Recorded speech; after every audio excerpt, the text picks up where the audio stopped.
وعلي بريتاريا خفصم تزيك إلو كم زل عدن تزيهاليو جزاهم محدار حزن أنت أي طقمك كتفأ كان تزيكي حزون في مريحنا تسفاس لزي قرزة كساجرني إيلو سلزة أمن تمالون ذا ساجرني صوحون كساجرني زخر عقمل زلوا ودبلني إيو ودبحوا حتيلو سلزة أمنه نونا دقفة بتعجستي زبيل حاجة بزمت بستقدر لكين ده برخاخ نبر بزين ور هسان بز أنا تشوف لا أنا تقول تخوسر مالتي كم زي ولا حدا قاكو يجت إيه مجوز تقرأ ما معرض أنت سينو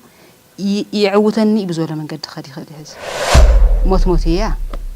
سكود مسأستيت من على ثبون بنكبي دبرتني نازين سمع زلنا عنبر هزونا خاب موت نسقين دحين ديو هذه كده حن كلتنا شو عتمي لين هستقرأي دمس هي وزمارس أو من قصتي فريسوس كمناي مخاط حيلسات زتود جزاهم محدارة عشي مسلام كتب عليها زيا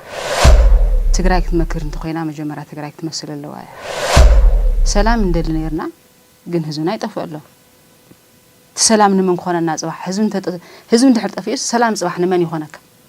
نمن كينات دلائي كبهالي الفريحو إذن أقرنا التعمير خفزوا المريحنة انتهاليو إنه يحرق يخدن كالي حيلة يدله تقرأي بعلي ما مالت سقط زوسد من مزرعة يقول تاريخ نسيز حبر هذا تقرأي ما مالت أسي إنه ناوي ما نتسقام قلا حلا تبله مسلو زبهالو قراء وتزمدنا خفت تريان تبله زخانة حاتيات كله يخل حز تقوليتو فيرال منقص نتايك خبرنا يخل نينا إلى علاونة يزول تمال زد فرع العلاونة تمالو كود فيروه تمالو كود شفشي فيوه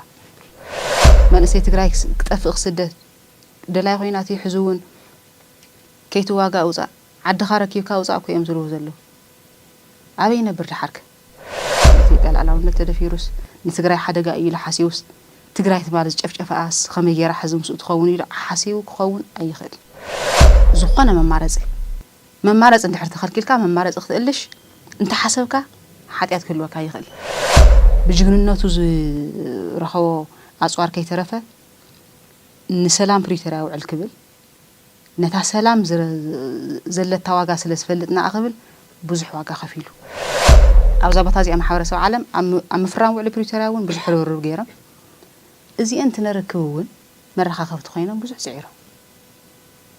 جزء واحد إنتنا ملسنا مع التوي موت اللي هزمنا رأي تبع الجن أمام إذنه هو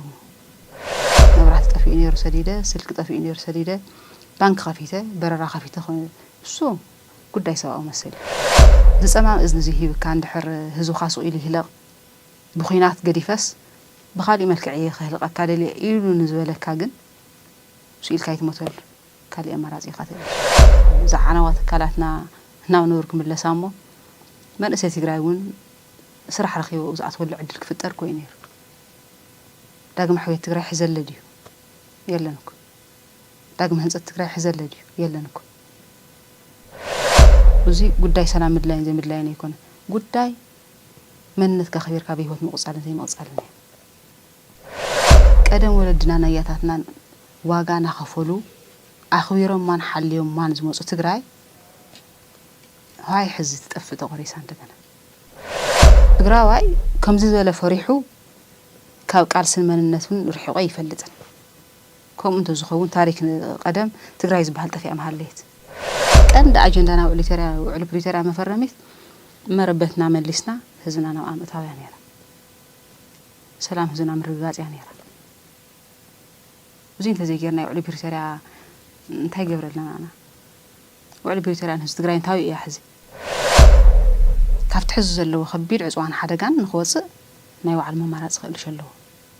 تاي ممارس يزلش يوسن بعله وعلى بريتريا أتقدر توهيلو بالله زولا بعلو على بريتريا حس حيلي وعلى بريتريا الاثنينو بجزاو محدارنا تقولها تخيل يخلنا نستغرق حزي كل في مواز أنا حزي نايم خد حيلو الدكا ما خدنا متنخاري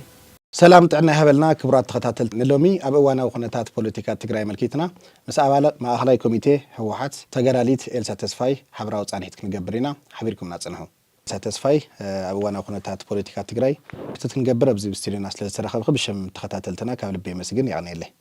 أنا نمسكني أغني الله ጽቡቕ እስቲ ናብቲ ናይ ፈላማይ ሕቶና ክንሰግር እሞ ከምቲ ዝፍለጥ ኣብዚ ሓለፈ ሰሙን ኮሚሽን ሃገራዊ ምክክር ኢትዮጵያ ልዕሊ 600 ዝኾኑ ተጋሩ ካብ ዝተፈላለዩ ክፋላት ማሕበረሰብ ኣኪቦ እዮም ዝበሎም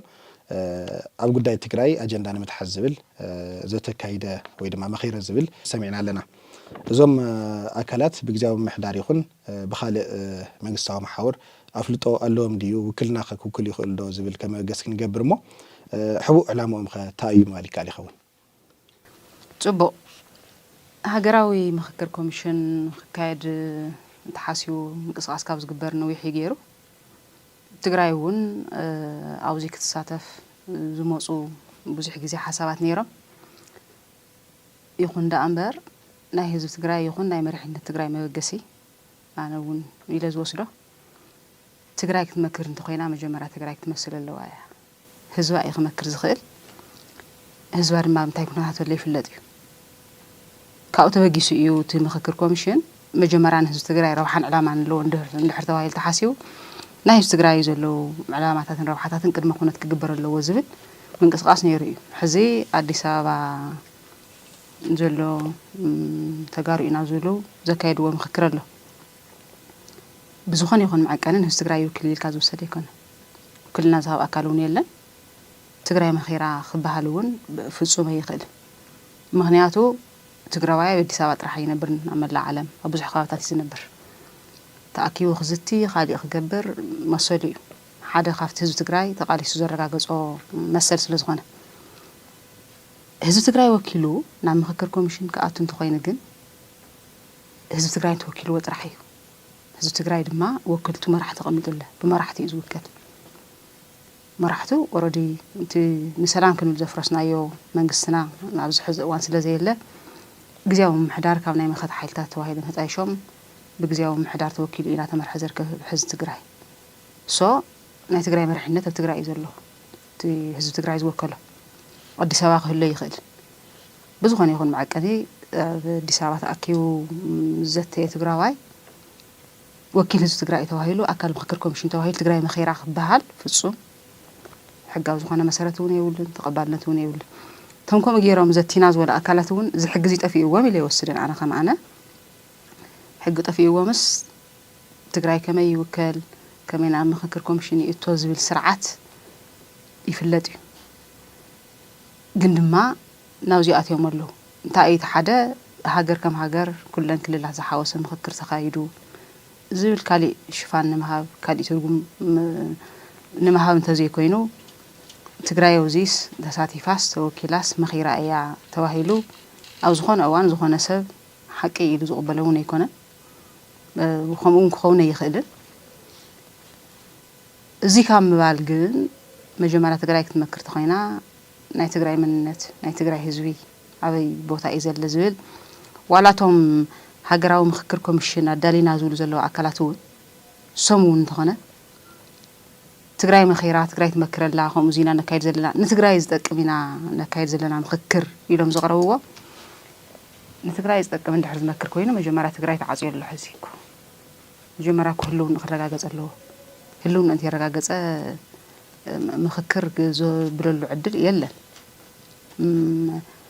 ኣካል ሃገርያ ኢሎም ሓሲቦም እንድሕር ናብቲ ሃገራዊ ምክክር ኮሚሽን ክእትውዋ ኮይኖም ከምኣ ዝበላ ነዳድስ መድሓኒትስ በጀትስ ዓፂኻ ትግራይ ክመውት እናፈረድካስ ኣብዚኣ በፂሕካ ሕዚ ንትግራይ ክትሓስበሉ ኣይትኽእል ኣብዚኣ በፂሕካ ትግራይ መኺራ ኢልካ ክትዛረብ ኣይትኽእል ትግራይ ኣካል ኢትዮጵያ ኢሎም ክሓስቡ እንድሕር ሓሲቦም እኳ እንተኮይኖምስ ትግራይ ብሰንኪ በጀት ኢኮኖሚኣ ተዳቂሳ ናብ ረኣኻ መዓልቲ ናብ መዓልቲ ህዝባ ካብ መዓልቲ ናብ መዓልቲ ብጥሜት እናሃለቐ ሰላሕታዊ ፅንተት ተፈሪድዎ እናሃለቐ ቅድሚያ ንሱ ሰብ እንተኮይኑ እሱ እዩ ቅድሚያ ክቐድም ዝግብኦ ምልእቲ ክልል ኣብ ዘይኮነትሉ እዋን ብውዕሊ ፕሪቶርያ ዝኣተወቶ መሰረት መሬታ ተቆሪሱ ንፀላእ ተዋሂቡ ህዝባ ፍቅዲ ኬንዳ ተደርብዩ መዓልታዊ ሰብ ምዃኑ ተሪፍዎ ሬሳ ካብ ሕልል ኬንዳ እናወፀ ንሱ ዘይጨነቆምስ ደንቂሩ ክነብር ህዝቢ ትግራይ ከየምህር ደቁ ብሰንኪ በጀት ካብ መሃር ምስ መሃር ተበቲኖም ፈቀዱ ክብተኑ እናተገበረ እናረአየ ንሱ ዘይጨነቆስ حميم خي حكم ناي حكمنا مدحنيت عاصيو بحمامنا تساقينا موت እናረአየ ንሱ ዘይጨነቆስ ምክክረ ጨኒقዎ አዲስ አበባ ከይፍ ኢለ ክመክር ዝበለ ትግራዋይ እንተሃልዩ ህዝቢ ትግራይ ኩክልዩ ጭንቂ ህዝቢ ትግራይ ተጨኒቆ ይኹም ገይሩ ኢልካ ክትወስድ ኣይትኽእል ስለዚ ዝኾነ መንገዲ ውክልና ናይ ተግባሩን የብለውን ዝኾነ አካሉን ወኪሉ ተማኸሩለይ ተዘተ ክዝተ እንተኾይነ ትግራይ መሬት ይዝተኩ ኣብ ካሊእ ቦታ ክዝተ ይኽእል يطمني يكون تيرس تجري من بهراو مخكر كومشن زلم مخكر كوم زلزته نهز تجري ما براه راح يتدل يلو يفلت إيه كما يزت خما يمكرس عملنا تكون زخيل مبار بخالقت بزع جبرة يخيل يفلت إيه مزتاي ونبزخون أوان تسكفونا يفلت مخنياتون زته إن سلام قبل زخفوا الواقع قد محسلس في اللات سلز زته نهز تجري حدش نجر كونه يخيل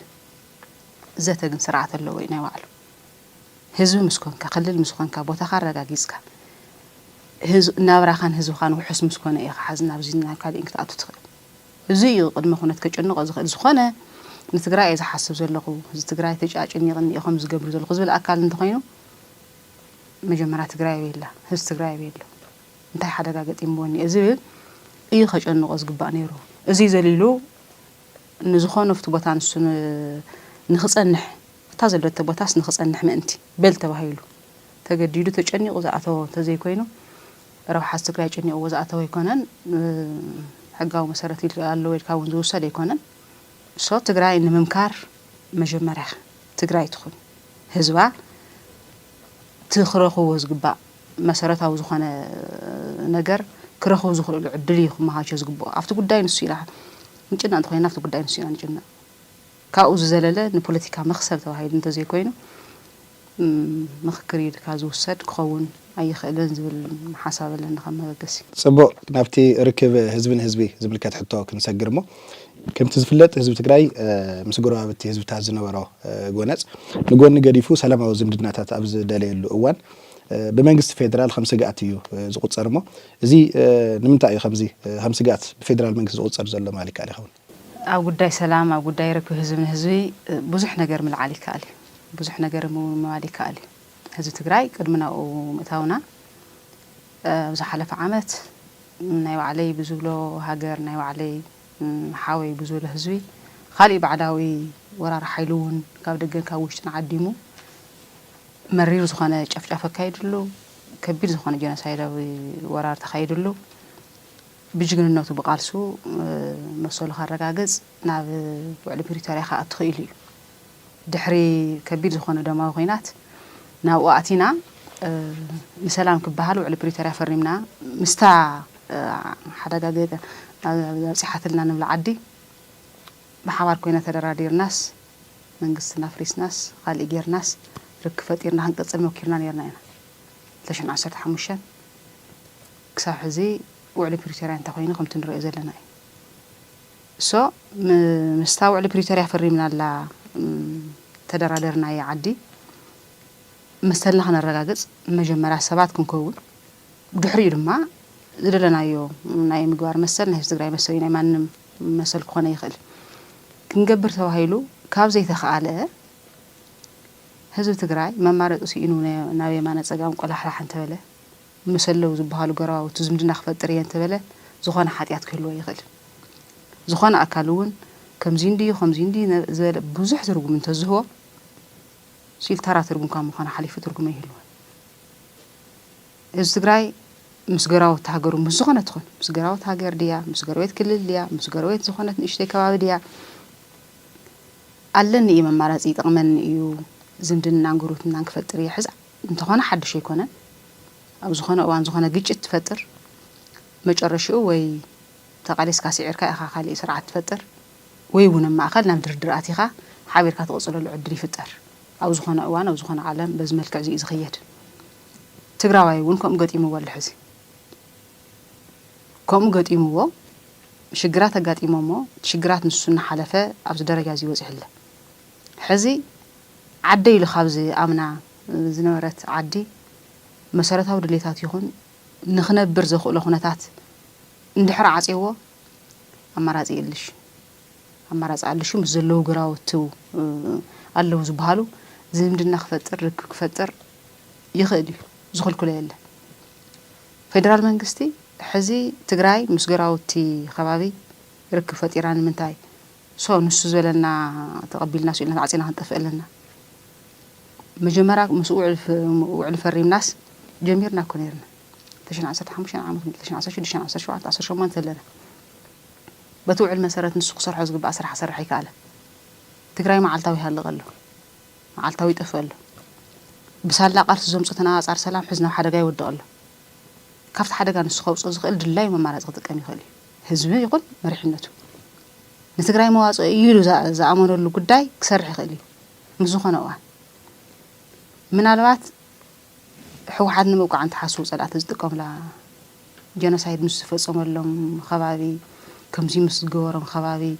ሕዚ ከምዚ ጽምዶ ፈጢሮም ሕዚ ከምዚ ይገብረለዉ ልዕሊ ኢትዮጵያ ልዕሊ ስርዓት ብልጽግና ጀኖሳይድ ዝፈጸመላ ንትግራይ ኩየላ ንሱ ህዝበ ኢሉ ዘይ ገደፋስ ካሊእ በገዛ በዓል ዓዲሙ ዝጨፍጨፈ ዓዲ እንድያ ምስኡ እኳ ሰብ ውዕሊ ፕሪቶሪያ እኮ ከፊልና ተዛቲናስ ርክብ ጀሚርና ሓቢርና ምስራሕ ጀሚርና ነርና ኣይኮነን ዝኹሉ ዝነበሮ ገዲፉ ህዝቢ ትግራይ ንሰላም ክብልና ሰርሐ ንሱ ናብኡ ከኣቶ ይደለየ ስለዚ ምስ ዝደለዮ ህዝቢ ትግራይ ይኹን መሪሕነቱ የዋፀኒ እዩ ህዝበይ ይጠቕመኒ እዩ ምስ ዝብሎ ጎረቤት ምስ ዝኾነ ርክብ ክፈጥር ይኽእል እዩ መዋፅኦ እውን ክእልሽ ይኽእል እዩ ዝኽልክሎ የለን ውሳነ ናይ ባዕሉ እያ ትኸውን እዚኣ ስጋኣት ክትከውን ትኽእል ህዝቢ ትግራይ 360 ዲግሪ ዓጽየ ከጥፍኦ ኢሉ ዝተበገሰ ሓይሊ እዩ እሱ እዚ ሓይሊ እዚ ኣይኮነሉን ብጅግንነቱ ናብታ ድርድር ኣምፂዎ ኣለ ሕዚ እውን ተመሊሱ 360 ዲግሪ ዓጽዩ ብሰላሕታዊ ፅንተት ከጥፍኦ ኢሉ ዝሓሰበ መማረፂ መስኮት ክእልሽ እንከሎ ስጋኣት ክኾነ ይኽእል እዩ ብርግጽ ካብ ዝሓሰቦ ንድሕሪ ዝቕልወሰሉ ዕድል ክፈጥር ይኽእል እዩ ከምቲ ትማሊ ዝኾነሉ ሎሚ ዘይክኾነሉ ይኽእል እዩ ንሱ ንኸይኾነሉ ኢሉ ሕዚ ሃገር ምስ ዝኾነት ካሊእ ዓዲ ክልል ኮይኑ ርክብ ፈጺሙ መን ዝኾነ ኢሉ ዘልዕሎ ዘረባ ትማሊ ንሱ ሃገር ምስ ናቱ ሓይሊ ዘይኾነት ኣካል ዓዲ መምጽኡ እንትጭፍጭፈና እዚኦም ምስ ናተይ እኮ እዮም መረበተይ እኮ ላዕላውነተይ እኮ ተደፊርኒ ኢሉ ዘይተዛረበ ኢሎም ዘይተዛረቡ ምስ ዝርእዩ ዘለዉ ጫውጫው ዘሉ ከባቢ ሕዚ ጎረቤት ትግራይ ኮይና ምስ ትግራይ ምስ እገለት ባህል ከባቢ ርክብ ፈጢራ ኢሉ ምዝራው ኣነ ፌደራል መንግስቲ ስጋኣት ኣይኮነን ካሊእ እንተዝብል ካብኡ ንላዕሊ ስለ ዝገበረና ብዙሕ ኣይትጽበየን ኢልካ ይትግምት እቲ ብጣዕሚ ዝገርም ትግራዋይ ኮይኑስ ናብ ከምዚ ምእታው ካሊእ ብጣዕሚ ዝገርም ነገር ምክንያቱ ትማሊ ላዕላውነት ይድፈረሉ ላዕላውነትና ተደፈረ ስቑኢሉ ይርእለ መንግስቲ ፌደራል ናበልና ኮን ዛረብ ነርና ኢና ትማሊ ባዕዳዊ ግዛኣት ዓዲሙ ይጭፍጭፈና ኣሎ ኮይልና ነርና ኢና ትማሊ ካብ ናይ ብዙሓት ሃገራት ተሳተፋሉ ጀኖሳይድ ወራር ኮ ይገጥምልና ንሱ ንብል ነርና ትማሊ ሕዚ ተገሊጡ ፌደራል መንግስቲ እንታይ ክኸብረልና ይኽእል ነየና ኢላ ላዕላውነት እዩ ዝብላ ትማሊ ዘድፈራ ላዕላውነት ትማሊ ኮ ድፊርዋ ትማሊ ኮ ጨፍጭፍዋ ሕዚ ላዕላውነት ናይ ምኽባር መሰለለኒ እዩ ክብል ብዝኾነ መንገዲ ሞራል እውን ክህልዎ ይኽእል ሓቂ ኢልካ እውን ኣይውሰድ ስኢሉ ምናልባት ሕዚ ስኢሉ ብናይ ማሕበራዊ ሚድያ ስለ ብጫውጫው ብሓሶት ብኻሊእ ትማሊ ዝነበረ ነባራዊ ሓቂ ክሽፈን ይኽእል ኢሉ ገሚት ይኸውን ኣብ ዝኾነ እዋን ግን ዝተሸፊኑ ዝሓልፈ ኣይኮነን ሓቂ እዩ ስለዚ ዝመዳይ እዙይ ከምኡ መዋሉ ንሱ ክብል ይኽእል እዩ ዘስግኦ ነገራት እውን ኣሎ ኣብ ትግራይ ክገብሮ ዝኽእል ድሌታት ይስእን ከም ዘሎ ይፈርሕን ይሰግእን ብምህላው እንተዘይኮይኑ ናይ ኢትዮጵያ ላዕላውነት ተደፊሩስ ንትግራይ ሓደጋ እዩ ኢሉ ሓሲቡስ ትግራይ ትማሊ ዝጨፍጨፈኣስ ከመይ ጌራ ሕዚ ምስኡ ትኸውን ኢሉ ሓሲቡ ክኸውን ኣይኽእል እቶም ከምዚ ዝበሉ ተጋሩ እውን ብዛዕባ እዚ ጉዳይ እዚ ኣጨኒቕዎም እዮም ከምኡ ዝብሉ ኣለዉ ኢልካ ዝውሰድ ኣይኮነን እቲ ጉዳይ ንሕና ዝሓሰብናዮ ረብሓስ ብጎድኒ ከምልጠና እዩ ብጎድኒ ካሊእ ሽግር እንተመፅኡ እቲ ንቅድሚት ዝተለምናዮ ትልሚ ይፈርሰሎ ዝብል ስግኣት እንተዘይኮይኑ ነስ ትግራይ ሓሲቡ ኣይኮነን ግን ድማ ትግራይ መሪሕነቱን ኣብዚ ጉዳይ እዚ ህዝቡ ንምድሓን ክብል ቁርፀኛ ዝኾነ ውሳነ ይኸውስን ዘለዎ ገለ እንታይ በለ ገለ ከመይ በለ ብዝብል መንገዲ እናተጓተተ እናተቐልበሰ ግዜ እናወሰደ ናብ ዝኾነ ሓደጋ ከኣቱ ኣይግባእን ዝብል እምነት እዩ ዘለኒ ንትግራይ የድሕኒ እንድሕር ተባሂሉስ ንህዝቢ ትግራይ የድሕኒ ተባሂሉስ ዝኾነ መማረፂ እንድሕር ተኸልኪልካ መማረፂ ክትእልሽ እንተሓሰብካ ሓጢያት ክህልወካ ይኽእል ብዝኾነ መንገዲ መዋፅእ ኢኻ ትእልሽ ዝብል ሓሳብ እዩ ዘለኒ ጽቡቕ ምስ ባህግን ድሌትን ሰላም ህዝቢ ትግራይ ተኣሳሲሩ ዝስዕብ ሕቶ ክንሰግር እሞ ከምቲ ዝፍለጥ ውድብና ህወሓት ደላይ ሰላም ምዃኑን ኢሉ እውን ሰላም ቅሩብ ምዃኑን ውዕል ፕሪቶሪያ እውን ብሰላማዊ መንገዲ ንኽውዳእ ብተደጋጋሚ ምስ ጉዳይ ሰላም ተኣሳሰረ ሰሙናዊ መግለፂ የውፅእ እዩ ህዝቢ ትግራይ እውን ብዝተፈላለየ መንገዲ ደላይ ሰላም ምዃኑ ይገልጽ ኣሎ ኮይኑ ግን ክሳብ ሕዚ ዝመፀ ፍታሕ የለን ማሕበረሰብ ዓለም ድማ ክሳብ ሕዚ ናይ ትግራይ ጉዳይ ሸለል እዩ ዘሎ እሞ ንምንታይ ማሕበረሰብ ዓለም ጉዳይ ደላይ ሰላም ህዝቢ ትግራይ ሸለል ክብሉ ክእል ዘሎ ጉዳይ ሰላም ቅድሚ ናብቲ ሕቶ ዘልዕልካዮ ምእታው ኣብዚ ጉዳይ ብጣዕሚ ብዙሕ ኣጀንዳ ኣሎ ብዙሕ ምንጋዕ ዝተፈጠረሉ እውን ንማሕበረሰብ ክተናግዕ ንማሕበረሰብ ዘየለ ምስለታት ሕዙ እውን ዝስራሕ ኣጀንዳታት ኣለዉ ካብ ደገ ጸላእስ ካብ ውሽጢ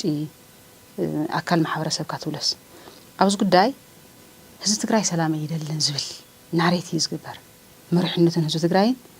ኣብ ኩናት እዩ ዝነብር ጦረኛ እዩ ደመኛ እዩ ብፍላይ ድማ መሪሕ ውድብ ህወሓት ክጠፍእ ተሓሳብ ተገይሩ ይለዓል ተጸላኢ ህወሓት ዘይጠፍያ ከም ድላዩ ምዕንዳር ስለ ዘይኽእል ኮነ ኢሉ ብዕላሙ እዩ ሕዚ ጥራይ ኣይኮነን 83 ደርጊ ተደምሲሱ ንጽባሕ ኣይቱ ጀሚሩ እውን ህወሓት ዳግም ንምጥፋእ ጸላእ ስለ ዝኾነ ዘልዕሎ ዝነበረ እዩ ሰፊሕ ይስራሕ ኣሎ እዚ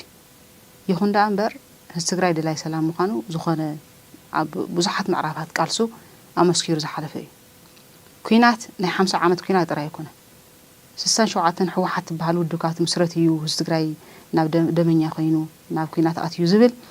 ኮነ ተባሂሉ ትውድብ ንምውቃዕ እውን ዝለዓሉ ሓሳባት ኣለዉ ህዝቢ ትግራይ ኩናት ኣብዚ 50 ዓመት ጥራይ ይፈልጦ ኣብ መዋእሉ ናተጨቆነ ናተጨፍጨፈ ግዜያዊ ስዕረት ይገጥሞ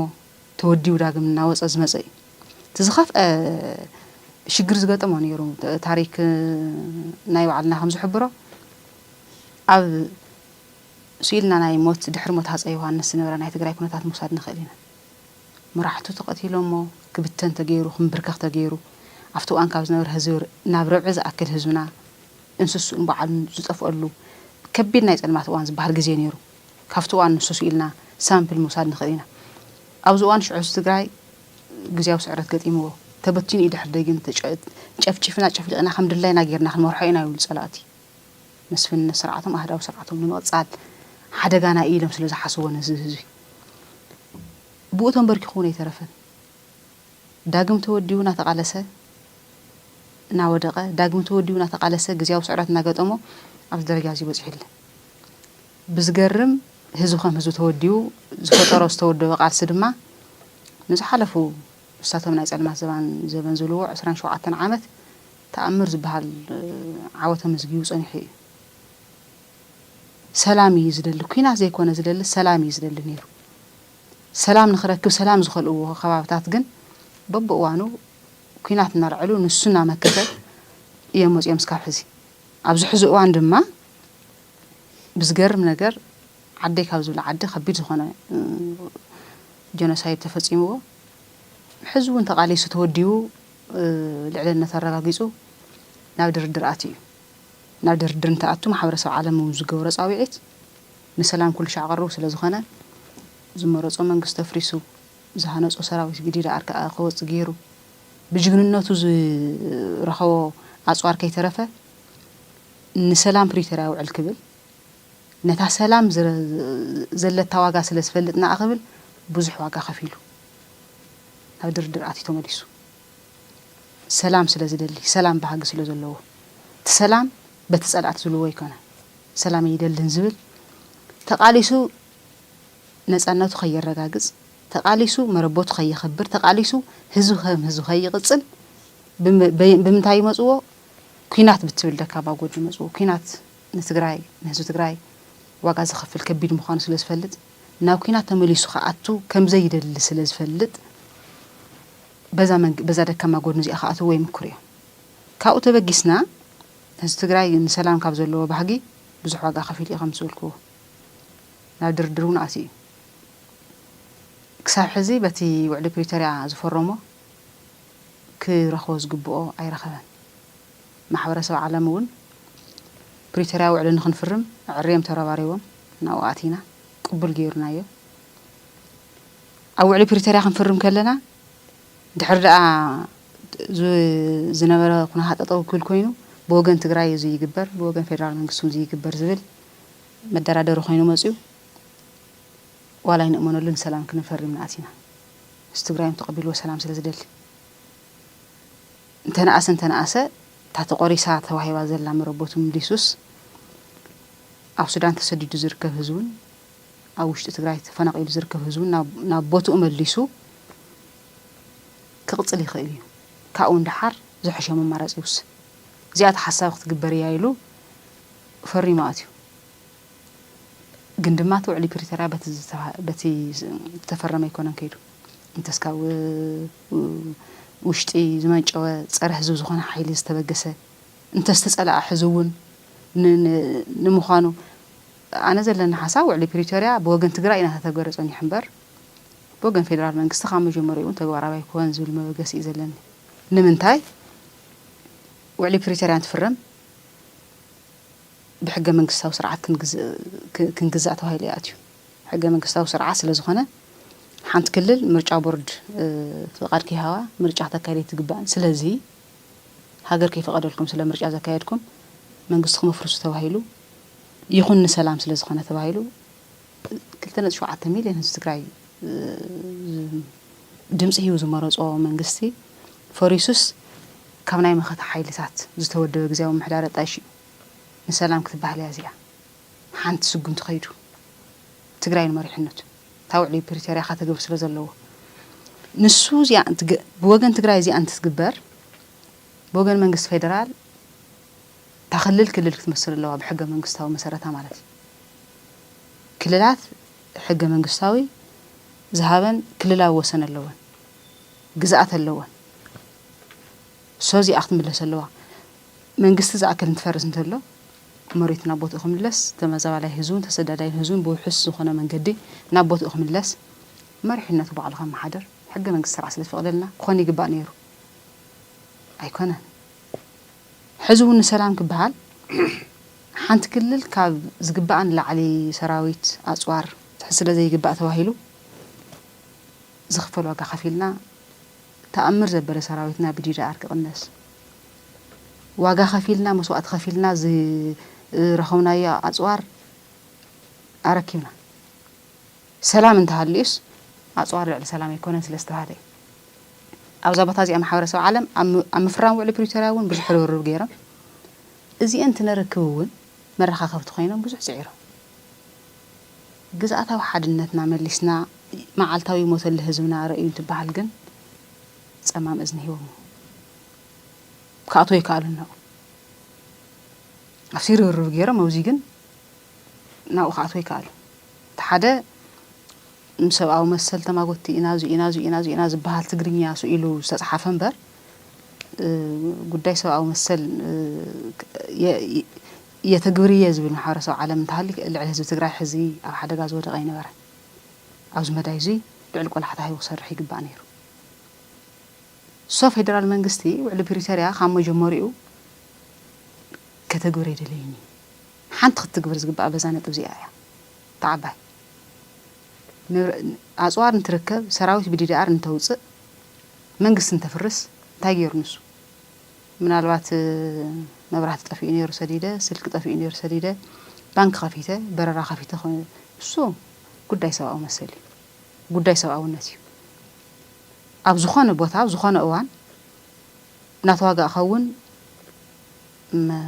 እዙይ ክኸልከል ዘይግብኦ ዝነበረ ጉዳይ እዩ በጀት ክኸልከል ዘይግብኦ ዝነበረ ጉዳይ እዩ ምስ ህዝበይ ኮንኩን ምስ ተዋጋኢ ሓይሊ እየ ዝዋጋእ ኣለኹ ኢሉ እንተዝሓስብ ነይሩ ናይ ህዝቢ ግልጋሎት ዝበሃል ኣይዓፅም ስለዚ እዙይ ውፅኢት ውዕሊ ፕሪቶሪያ እዩ ዝበሃል ኣይኮነን ካብ መጀመሪኡ እንኩዕፆ ይነበረን ተሰደደውን ግልጋሎት እዩ ውጽኢት ውዕሊ ፕሪቶሪያ ፌደራል መንግስቲ ትግራይ ሰሪሕዋ ክትበሃል እንተኾይና ተፈናቀልቲ መመላስ ያክት መጽእ ትኽእል ካልእ ይኮነት ሓገዝን ካልእን ተሽናዕ ሰተባዕተን ኣወግን ሃለውን ይላኽ ነይሩ እዙይ ጉዳይ ሰብኣውነት ስለ ዝኾነ ሰው ውዕሊ ፕሪቶሪያ ከተግብር እውን ኣይከኣለን ሰላም እውን የድልየን ሕዝውን ሰላም ዘይደልየሉ ምክንያት ንሕና ዝኩሉ ዋጋ ተኸፊሉ ሱቕ ኢሉ እኒአ ዝኩሉ በደልና በፅሐ ልዕሊ መዓልታዊ ህዝብኻ ብጥሜት እናሃለቐ ክስሪኦ ካብዚ ንላዕሊ ውርደት ዘስክፍን ኮየለን ሰላም ጥራሕ ስለ ዝደሊ ዳግም ናብ ኩናት ክኣቱ ስለ ዘይደሊ ብሰላማዊ መንገዲ ክፈትሓ እዚኣ ህዝቢ ትግራይ መሪሕነቱን ተዓጊሱ ብዙሕ ግዜ ሓትተሉ ፃውዒት ይገብረሉ ማሕበረሰብ ዓለም ፃውዒት ይገብረሉ ነቲ ውዕሊ ፕሪቶሪያ ምሳይ ፈሪሙ ዝበሎ ፌደራል መንግስቲ ፃውዒት ይገብረሉ ዝፀማም እዝኒ እዚ ሂብካ እንድሕር ህዝብካ ሱቕ ኢሉ ይህለቕ ብኩናት ገዲፈስ ብኻሊእ መልክዕ ክህልቐካ ደልየ ኢሉ ንዝበለካ ግን ስኢልካ ይትሞተሉ ካልእ ኣማራፂ ኢኻ ትእልሽ ሱቕ እንተይል ማሕበረሰብ ዓለም እውን መማራፂ ኢኻ ትወስድ ሞት እያ እስኮ ድምፂ ጥይት ምናልባት ቦምብን ከቢድ ብረትን ኢና ዘይንሰምዕ ዘለና እምበር ህዝብና ካብ ሞትን ስቃይን ድሒኑ ድዩ ኣበይ ክድሕን ዝሓለፈ ሕፃፅ ንሪኦ ነርና ኩለን ናይ ተፈናቀል ማእኸል ዘለዋ ናይ ትግራይ ሕፃፅ ኮ እየ ህዝብና ይሃልቕ ከሎ ልዕሊ ብነፃ ዝኣቱ መድሓኒት ዓፂኻ ህዝቢ ትግራይ ምጥፋእ ካብዚ ንላዕሊ ዶ እንታይ ኢለ እዩ ሞት ብጥይት እውን ኮ ባኢና ክንሞት ነርና ካሊእ መልክዕ ሞት የብሉን ኢኮኖሚና ክንንቀሳቀስ ኮ ነዳዲ የድልየና ነይሩ ነዳዲ ሕዚ ንትግራይ ትሕዚ ገጢሙ ብዘለና ዓለም ቅልውላው ይኮነ ቅድሚኡ ሒዙ ኮ ይተዓፅዩ ኣታዊኡን ወፃኢኡን ዘይማጠን ንኽነብር ብጣዕሚ ሓደጋ ኣትዩ ዘሎ ህዝቢ ትግራይ ዝፈረመ ውዕሊ ፕሪቶሪያ እውን እቲ ምስኡ መፋረምቲ ኣካል ከተግብር እንተዘይክኢሉ መሰላት እውን ክሕለወሉ እንተዘይኽኢሉ ከምህር እንተዘይኽኢሉ ክሕከም እንተዘይኽኢሉ ልዕሊ 140,000 ሲቪል ሰርቫንት ትግራይ ካብ ኢድና ኣፍ በታ መሃያ ዝነበረላ በጀት እንድሕር ክልቀቐሉ ዘይክኢሉ እናሞተ ሱቕ ኢሉ ክርኢ ይኽእል ድዩ ኣይርአን እዚ እናኾነስ እዚ ኩሉ ጉዳይ ሰብኣውነት ናይ ሰባት ሰብኣዊ ዝበሃሉ ግልጋሎታት ዓፅዩ ብሕውእ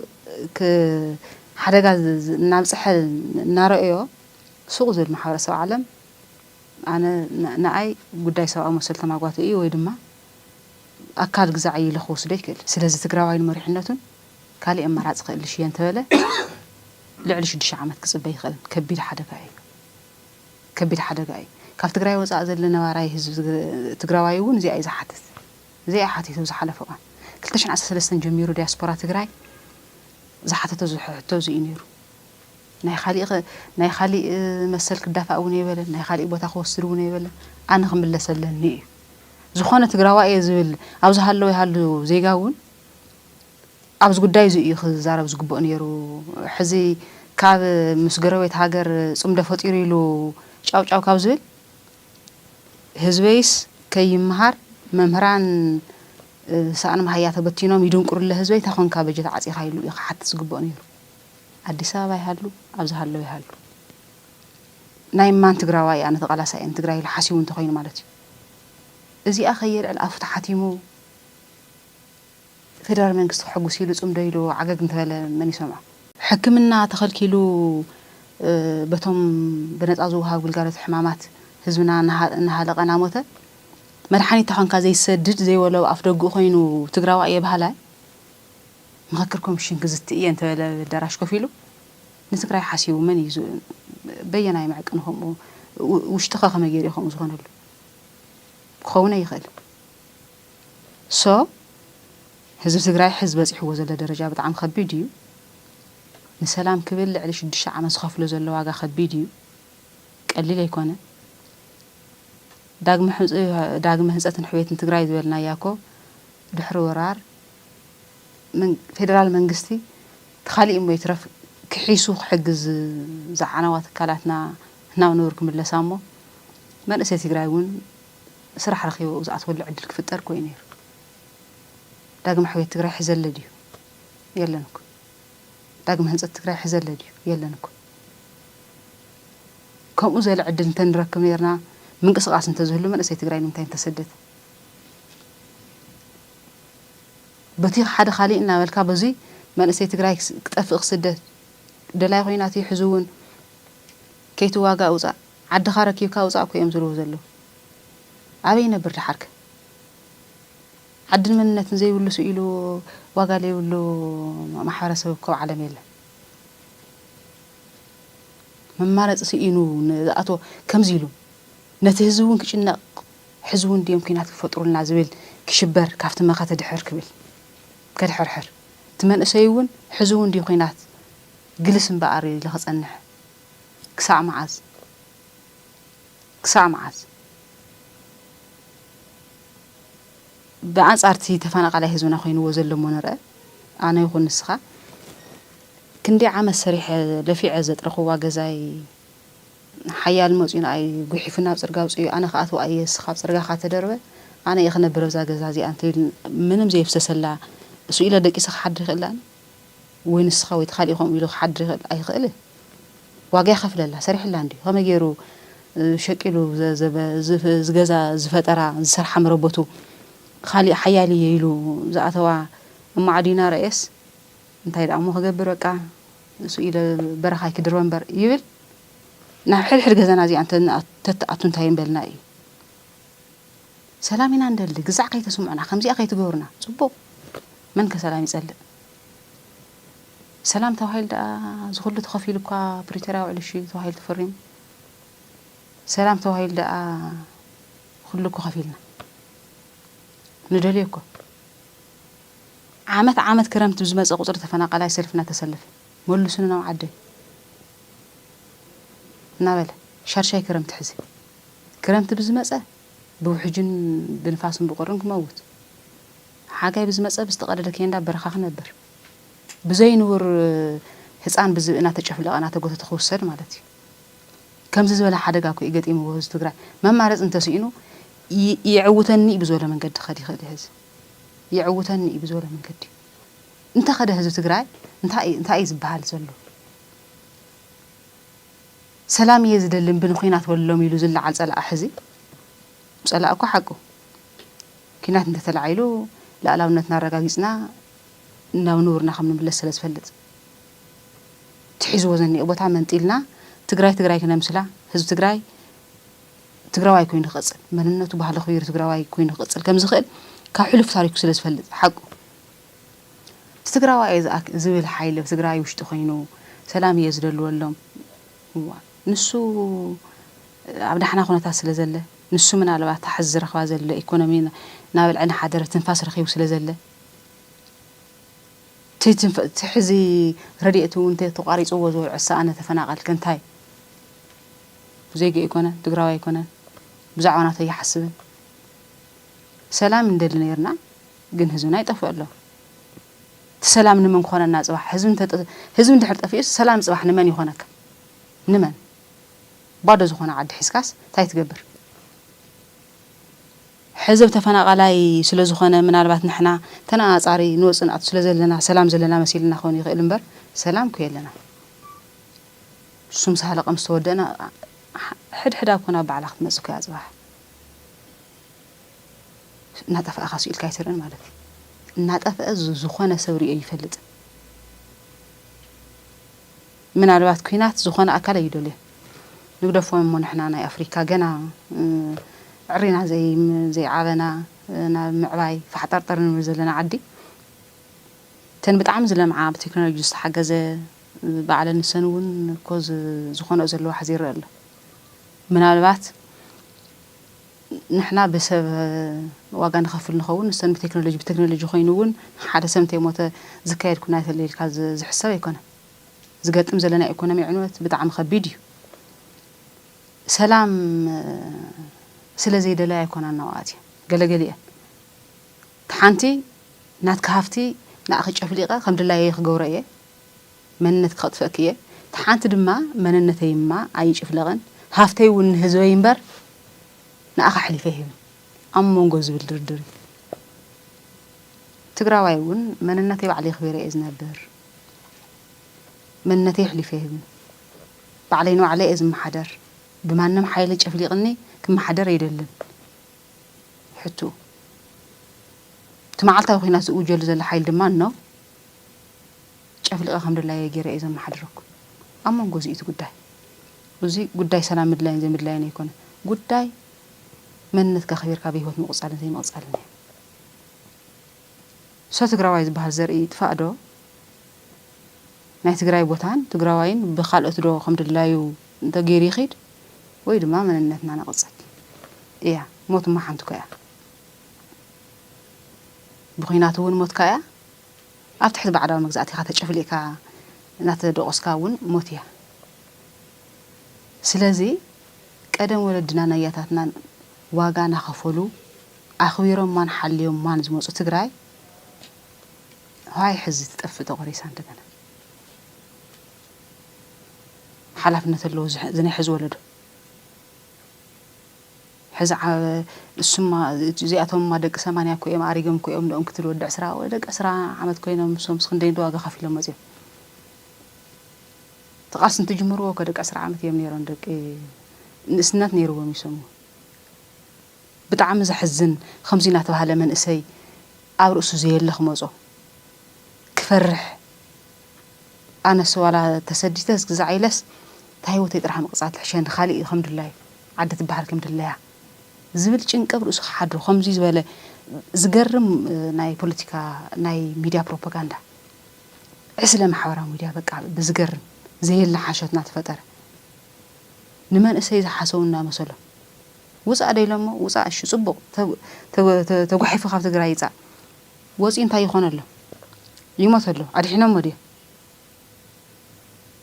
مسألة خبير خيمة وتي يوم فريح منبر نص خيمة يكون انت جاني يقوم له سلام يزلك كازلو له يتقف عند اللي فقدوا فقدوا سدة فقدوا اللي باخر كاتف إلا خايلو خالي أمارات زهوا أكل اللي دي من على بعد تلبام زبحال كلنا جرز مزازن أكل زت حزام ميزان له ناي محورا ميديا جاو محورا ميديا كم تجاركو زلنا فلتتنا تحساسبان كنت قمر لزقبنا محورا ميديا إيكونومي عبيتكو يخون يروه نا إيكونومي علاقة خامس محورا سبع عالم تراخولو نقدميت نابرا خازم محشلكا كو يخطقم زقبون يرو لأنه على خاني متفاقو هنتو قمر لي يقبنا نيرو كاب تقراواش لنبناكو تسعيس زقبارا يكون نيروسي تقراواي كم زيزولا فريحو كاب قارسن مننتون رحيقو يفلطن كم انتو زخون تاريخ قدم تقراي زبحال تفي أمهال ليت كم زيخولنا أيام كم زخقبرنا أيام بقى سؤون دنبال انتاي قرفنا عنده إيلون كم أزولا سنة ربنا انتزنا ورنيرو حز تقراي زبحال عدن هزون أي محلون أطفي أمون يرم قدم كم أزولا مننت يقول من الوقت جزينا يباخن يخون والسن واقعون نخفل نخون تزي كوينو تمرحنتون فريحو سلام يدلن كوينات يزدل خلن يلوج تدسقط السقرا يقمطنوا على انتاي لنا متى سئلو جنا غزي هو حزونه في مرحنه تسفا سلازي قرصه كساغرن يلو سلازا امن تمالون زساغرن صباحون كساغرن زخل عقمل زلو ودبلن يو ودب حوحات يلو سلازا امنه نونا دغفه بتعغستي صبيله صباحون كم زسغر سلازا امن كسغروني زي سلازخونه اي كينات دلايو كبهاليه الفريحو إذن أقرنا التعمير خفزو المريحنات انتهاليو إنه يحرقتها يخدن كالي حيلة يدلن تقرأي بعلي ما مالت سقوم تزوسد منم زربا يقول تاريخ نسي يزحبر مربوط معراف ثمان تيلس دقيس حدر تقرأي الليل كافصو ما يحسب أي دقسن عبيك دقس عبيت مرتي هم حانت كلاس أسرع سلاسة مسلقو منور زبلع زي يقولوا عب كيندا برخة تايلي نبر أو أنت تايلي موت كمات نتخوينه لا نتخوير إز موت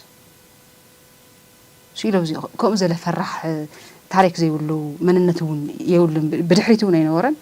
نقدميتون كله يخل ስለዚህ سؤال جزء خجوات التزي كوينو نايتجراي مربت نايتجراي نايخالي مربت خونه يخل كوينو نيفلت خونو نيخل قدم حزن صبو قروتنا نتحزي هاجر مشيلنا يعني انا عد خبهال استسرح سرح ينبر يخو هاجر كوينا نختصل زخلو واغا زغفل الله زوي كافتي له داغم كوم زخ ز فطر العد الحزن كما غير يهلو تهلو خناتون يفقدنكو خونو كوي يخل بيت مخرف يدرشن يوسن مرجع بورد يوسن محرسه عالم يوسن مربت يا كتكون يدخل توس يوسن كله بزيبك يخرلو زين دحر توسي دحر دغ معرات غراي ناي مركاب عدلناكو خبيدكو ايو صلنت ناي مركاب عدلناكو خبيدكو ايو زبحال تغرينيا حزخ مصي يخل مهنياتو توزني يهزوكو سودان تسديتني لو مصاحكم لسيل تسفا يقبر توزني يهزوكو فقد خيندا تبتينني لو مصاحكم لسيل تسفا زقبر هزوي قدم مملاسنا وت ندحر تري خوينكا منقص خاري خاخت ملس بحيل خاري خال علنتك خاطخبر تايرات لك ممارز نسخازي جبر ما انا ونزي جربت حاخم لسلكا هزو حاخم لسلكا ايلو ولا بريتراز فرملكا فيدرال منقص لا طري مكاكو سو تغاري انا نخبرنا يصنحناتي سلامنا دلنا يصنحنا تغاري انا امبر بريترا وعلخ اخبيرنا صنحنا تغاري انا امبر نسخا مجمريو تخاب قدمو ون كعصده يغبو نغري خفيت امبر كافتو على بريترات استفرم قند اجندانا على بريترا مفرميت مربتنا ملسنا هزنا نو امتاو يعني سلام هزنا مرغاص يعني زين تزيغرنا على بريترا انتي غبرلنا انا وعلى بريترا هز تغراين تاوي يا حزي زي انا كنت كون لكو يفرموا افتاز بصح خوصي حون كفرم ييل زي أنا حركت ملسي خيلا وعلى بريتوريا زفرمنا محاورة عالم سلام فطور نتزول الحزن انتاي يزدق سلام كاين فطر بزح غزي كو تصبينا بزح غزي كتصبي هز تغرا سلام دل سو سلام دلاي هز تغرا ينبر سلام دلاي خالي وغن كونه يخل تخالي وغن سلام وندلي يفلطن كم جمريو سلام يكون دل سعرو تخبير سلازنبره تنفاس نخركب يلو زغبره تزيكوي بزخونه منقدي سلازي كم تغارو زي حاسيبنا انا خنسرح زغبنا صليتي هالونا زخونه ناي بوليتيكا فلالاي هالونا زخونه ناي ولقنا رأي هالونا بزي قدس وصيت قالسنا ينسو تسناي بوليتيكا فلالاي كلونا تسناي حساب فلالاي كلونا تسكم دلاينا وصينا تزرب كنو علكنا حدر وصيت قالسنا زولدو يكو ورد نفتي ناي ديمقراسي هاو سغرنا لي أو قداي تدروي زل حزبنا جن كندرادر يجبنا سلام يزحشكم زلنا حيل انت هاللي حزبون ما زخنا خينو حزبينا متى أنا سلام نمن يزدلو نمن كم حدروا له سلام كون حزب كم حدروا لي سلام زدلنبر زمور حزبي سلام يدلي يزول له حزبي يلني خاد له بمعلته نابوت أخمر سب زي مخاله سلازا أنا ممارات يخسر زلني خالي يقولكم إزوال عدل نتهزوي سلام كم بروز خيل نعم ربط أخمر سزخيل إيكونومي قعبي له زخيل كم ما نمهزو معرف وين خانور له زخيل ممارات يخليش زلهم بر سلام يزحشك أنا يلو بزد أنا جرح حيلي تجاكين تجافلي من مينوس كعزموت كسبي يجبوار زللا ممارات خسر كجددي مالتي انت السنة يقولوا نخفطر انت سكالي ممارس وسيدنا بوتو خاطو بقى كدحنا زغل ነገር يقبر لعلش دش عامت مصمامكو اي كارنكو خبيدكو سلازو زو ጉዳይ زي اينا حاسيبنا تنتينا نايمان زعن قبر زغبنات حزب ممرح اندي زي ترى بالشق خونا يخلنكو ترى ناي بوليتيكا ጨዋታ خونا يخلنكو ጉዳይ ህይወት ጉዳይ መንነትና ናዋጋዕ ዘለና ንግዚያው መخሰብ ፖለቲካው ጨዋታ ፖለቲካው ብሽሽቅ እንተስ ክትጻረፍ ይኻ እንተስ ገና ትገብር ይኻ ሕዝነ ዋጋዕ ንብል ዘለና ጉዳይ ህዝቢ እዩ ጉዳይ ላዕላዊ ግዛት መሬት መረበት እዩ ቅድሚያ ኣዝዩ እንተይረጋገጽካስ ብኻሊእ ክመጽእ ይኽእል ኣብዛ ነጥብ እዚኣ ሓደ ዘይኸውን ትግራዋይ ኣይኮነ ታልካ ከመይ ጌርካ ትግራዋይ ትብሎ ትግራይ ትበሃል መሬቱ ንኻሊእ እዩ ግደፍ ሰላም ዝሕሸካ ግደፍ ምስ ገረቤት ዓዲ ሰላም ይትፍጠር ዝብለካ ክሳዕ ዝመውት ንኸውዱ ንኽመልእ ኢሉ ጎይቱ ይሕጉስ እንተዘይሃልዩ ንትግራዋይ ሓሲቡ ከመይ ይኸውን ትግራዋይ ተዝሓስብ ደኣ ሰብ ምዃና ቀሪዋ ምስ ኣስተጠቂቓት ትመዘላ ድዩና እንደይ ማጎተላ ኣብቲ ውሽጢ ጸላቕዋላ ኮይኑ ኣነ ምሳኻ ክኸውን እንተኾይነስ ናይ ህዝበይ ሰላም ሓለወለይ ደፊሩ እንደኸም ኣይወሎ ንትግራይ ሓሳብ እየ ኢሉ እንተሓሲቡ ምክክር ኮሚሽን ኣቲኹም እንዶ ይበል በዚ መዳይ እንዶ ይግጠም ናይ ማን ትግራዋይ ኢሉ ንትግራይ እንተሓሲቡ ማለት እዩ ንኽነብር ንኸውዱ ይሓስብ ተዘይሃልዩ ኣብዚ መዳይ እዚኢና ማእኸል ክንገብር ዝግበአና ዝብል ሓሳብ እዩ ዘለኒ ናጠቃለልና ክንኸይድ ምንቴ ከምቲ ዝፍለ ሕወሓትን ህዝቢ ትግራይን በተደጋጋሚ ደላይ ሰላም ምዃኑ ብዝተፈላለየ መንገዲ ዋላ እንተገለጸ ብወገን ፌደራል መንግስቲ ዝፅሕተር ኩናት እምበር ናብ ሰላም ዘምጽእ ኩነታት ክሳብ ሕዚ ይረአን ዘሎ ህዝቢ ትግራይ ንሰላም ዘሎ ጻውዒት እንተዝጸንቂቑ እንታይ ክገብር ዘለዎ ማሊካል ጽቡቕ ሕዚ ብወገን ትግራይ ከም ዝበልኩኻ ንሰላም ዘሎ ድሌት ልዑል ስለ ዝኾነ ብዙሕ ተዓጊሱ ብዙሕ ዋጋ እውን ይኸፍል ኣሎ ኣብ ኩናት ኣትዩ እውን ዝዋጋ እዚ ይኸፍል ነይሩ ኣብ ኩናት ሃልዩ እውን ነዳዲ ተዓፂዎ ነይሩ ኩናት ሃልዩ እውን በጀት ተዓፂዎ ነይሩ ኣብ ኩናት ሃልዩ እውን ትሕዘኒኡ ሓደጋ እዩ ነይሩ ሕዚ እውን ከምኣ እዩ እኒአ ሰላም እየ እኒአ ኺኢሉ እውን ከምኣ እዩ እኒአ ትማሊ ኩናት ናሃለዉ እውን ንሳ እያ እኒኣ ስለዚ ዝተፈለየ ነገር የለን ማለት እዩ ዝተፈለየ ነገር የለን ከምዚ ኢሉ ድማ ክቕፅል ኣይኽእል ብዙሕ ግዜ ጽዒሩ ብዙሕ ግዜ ናይ ኣፍሪካ ሕብረት ደብዳቤ ተጻሒፉ እዩ ብዙሕ ግዜ ንማሕበረሰብ ዓለም ደብዳቤ ተጻሒፉ እዩ ብዙሕ ግዜ ዝፈረምናዮ ውዕሊ ተግባራዊ ንክኸውን ሻዕ ዘፈረምኩም ኣካላት ይኹኑ ካልኦት ዝምልከተኩም ኣካላት ኣቲኹም ሓግዙ ተባሂሉ ብዙሕ ተጻዒሩ እዩ ዘይተመከረ የለን ኢልካ ዝሕሰብ ኣይኮነ ንሰላም ክበሃል ካብ ሕዚ ንላዕሊ ግን እቲ ህዝቢ ባዕሉ እውን ይጽበእ እዩ ዝብል ግምት የብለይ ሶና መፍትሒ ይቕኣት ዘለዎ ካብቲ ሕዚ ዘለዎ ከቢድ ዕፅዋን ሓደጋን ንኽወፅእ ናይ ባዕሉ መማራፂ ክእልሽ ኣለዎ እንታይ መማራፂ እዩ ዝእልሽ ይውስን ባዕሉ እንታይ መማራፂ እዩ ክእልሽ ካልእ መፍትሒ ዘቕምጥ ሲሉ ውልቀ ሰብ እዚኡ ክገብር ዘለዎ እዚኡ ክኸውን ዘለዎ ስለ ዝበለ ኣይኮነ መስርሕ ነካይዳ ናይ ባዕሉ ኣለዎ ስርዓት ብዘለዎ መንገዲ ውዕሊ ፕሪቶርያ ኣተግብር ተባሂሉ እምብለይ ዝበለ ብዕሊ ውዕሊ ፕሪቶርያ ዝተሓሰ ሓይሊ ውዕሊ ፕሪቶርያ ኣለትኒ ኢሉ ብግዝያዊ ምሕዳር እናተጓተተ ክኸይድ ኣይኽእል ንህዝቢ ትግራይ ሕዚ እታ ግዝያዊ ምሕዳር ተጣየሸትላ መልክዕ ትፍለጥ እያ ግዝያዊ ምሕዳር ተጣየሸትላ እንትጅመር እንተናእሰ ንሽዱሽተ ወርሒ እኮ እዩ ካብ መላእ ትግራይ ወረዳታት ተወኪሉ ኮንፈረንስ ተኻይዱ እንትጣየሽ እንተለ ንመረፃ ምቹ ባይታ ከጣዓም ውዕሊ ፕሪቶርያ ከፈጽም ውዕሊ ፕሪቶርያ ዝፈረመ ባዕሉ ዋና ኣለዉ ውድብ ሕወሓት ከፈጽም እዚኣ ማለት ተፈናቃላይ ናብ ቦትኡ መሊሱስ ግዝኣታዊ መሊሱስ ናብ መረፃ ቅድሚ ኩነት ከእቱ ብንፅፅር እዚ ዝካዕ ዝገብር ውሕስ ሰላም ከረጋግጽ ዝመጽ ናይ ዳግመ ሕውየት ስራሕቱን ክሰርሕ እዚአን ክገብር ኣብ ክልል ዝተገደበ ግዜ ኮይኑ ተጣይሽ ነይሩ ግዝያዊ ምሕዳር ውዕሊ ፕሪቶርያ ከፈጽም እንተዘይክኢሉ ከም ዘለ ዕድል እንተዘይሃልዩ ግዝያዊ ምሕዳር ሕዚ ኣይጠቕመካ ከጥፈእካ እንተዘይኮይኑ ስለዚ ካልእ መፍትሒ ተናደለካ ማለት እዩ ካልእ መፍትሒ ተቕምጠለካ ማለት እዩ ንመን ዝጠቅም ነቲ ህዝቢ ዝጠቅም ውዕሊ ፕሪቶርያ 3 ዓመት ጸኒሑ ንህዝቢ ጠቒሙ ዶ ይጠቕመ ኣይጠቐመን ንህዝቢ ጠቒሙ ክብላ እንተኾይና ብዓይኒ እንታይ እያ ዝሪኣ ኣነ ብዓይኑ ውሕስና ህዝቢ የለን ብወገን ትግራይ ኣይኮነን ነይሩ ትሽግር ንሱ ናብቲ ሓደጋ ስክልወድቕ ዝኽኣልና ብወገን ትምሳና ውዕሊ ዝፈረመ ኣካል ኣይደልን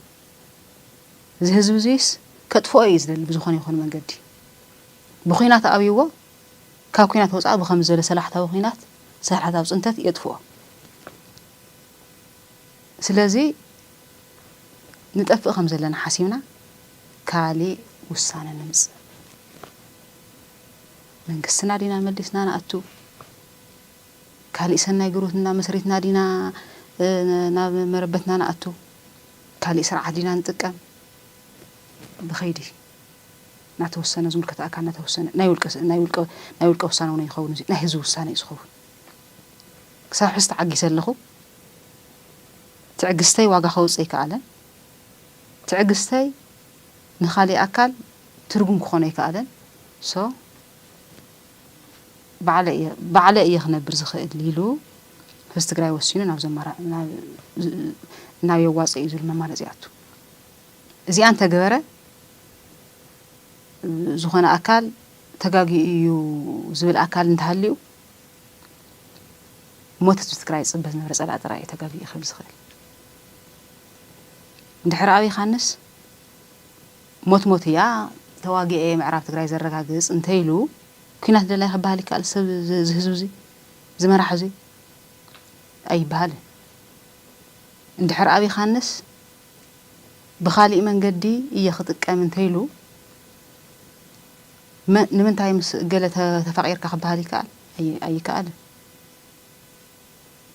ግደፎም ወዚ ናይ ህዝብን ናይ ኩነታት ዓድን ዓብዪ ኣጀንዳ ሒዝና ናብ ሓደ ስድራ እንደነምፃ እያ ኣብ ሓደ ስድራ ኣቦኡን ኣሕዋቱን ሓሚሙ ክሕክምዎ እንተዘይክኢሉ ሓደ ኣብኣ ዘሎ ሓው ወይ ሓፍቲ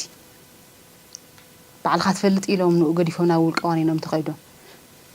ክድሕን ስለ ዘለዎ ካፍታ ገዛ ንሳቐስ ኢሉ ወፂኡ ናይ ስጋ ዝምድና ምስ ዘይብሉ ኣብ ደገ ዘለዎ ኣካላት ተሓባቢሩ ድሒኑ ከም ሰብ ክቕፅል እንተኸኣለ ንሕና ወለድኻ ዘይሕከምና ካስ እንታይ ተሓኪምካ ድሒንካ ክብልዎ ይኽእሉ ድዩ ንክነብር ስለ ዝደለየ ካሊእ ኣማራፂ ኣልሽ ረኺቡሉ